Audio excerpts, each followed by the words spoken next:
Walter Jahnke fue un político y escritor comunista alemán, de origen obrero, quien lideró un grupo de jóvenes comunistas hasta que la Gestapo lo arrestó en 1933, cuando tenía 19 años.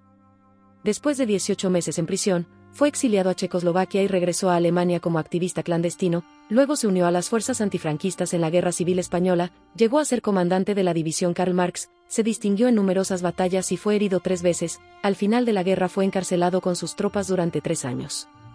En 1941 escapó de prisión y se encaminó a México vía Marsella, Casablanca y La Habana.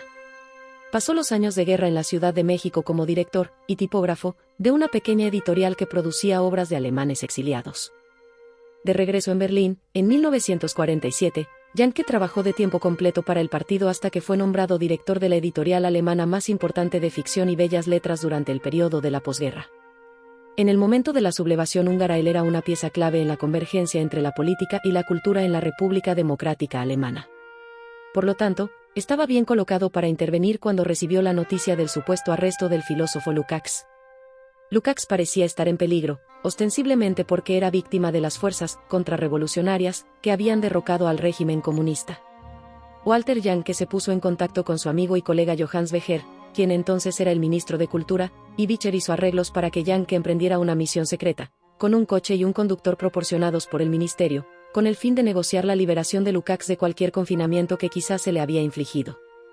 Como relata Jahnke en sus memorias, publicadas bajo el título Dificultades con la verdad, la misión de rescate fue cancelada en el último minuto por Becher, quien recibió información por parte del jefe del partido, Walter Ulbricht, de que los soviéticos arreglarían las cosas. De hecho, Lukács no fue capturado por los revolucionarios húngaros, se unió a ellos y participó como ministro en el gobierno antisoviético de Imre Nagy hasta que los soviéticos lo suprimieron. Aunque Nagy y otros fueron juzgados y ejecutados en secreto, a Lukács eventualmente se le permitió retractarse y reanudar su trabajo filosófico. Mientras tanto, la Stasi se llevó a Jahnke, esposado, a prisión.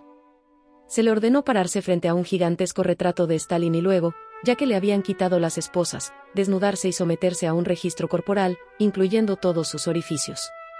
Se le permitió vestirse y lo llevaron a una celda fétida, sin ventanas, subterránea, donde permaneció separado del resto del mundo durante 8 meses.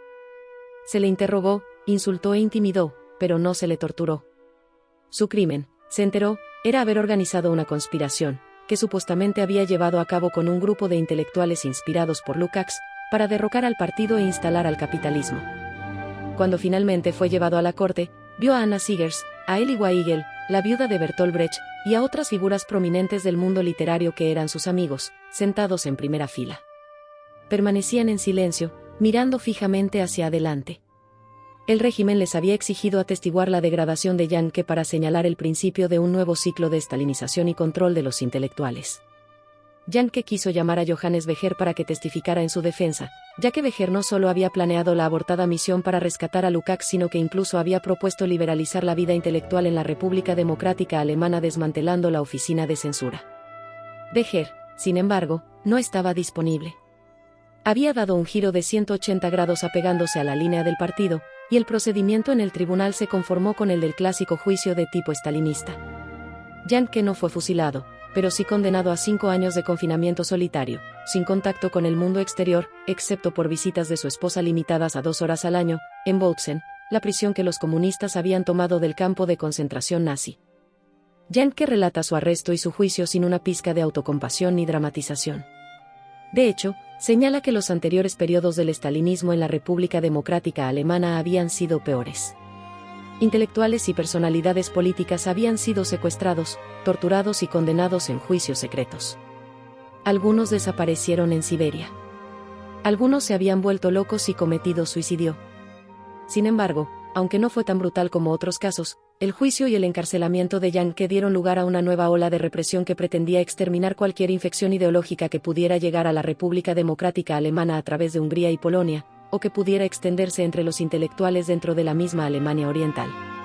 El vínculo entre Jahnke y Lukács sirvió como pretexto para instrumentar una campaña que buscaba acabar con una supuesta conspiración contrarrevolucionaria que se había gestado en las oficinas de la principal editorial de la Alemania del Este y un semanario cultural dirigidos por editores ligados a Jahnke. Su personal fue purgado, muchos editores fueron encarcelados y reemplazados por apparatchik que se aseguraron de que nada que se desviara de la línea del partido se publicara. La Stasi sembró el terror entre los intelectuales arrestando a estudiantes, profesores, periodistas, autores y a una gama de disidentes ideológicos, un total de 87 personas durante el año de 1957. Después de un pequeño deshielo, por lo tanto, el estalinismo volvió con toda su fuerza a la República Democrática Alemana. Funcionó como el lado filoso de la censura, sobre todo después de la construcción del Muro de Berlín, en 1961, y continuó inhibiendo la literatura durante las siguientes 2 décadas.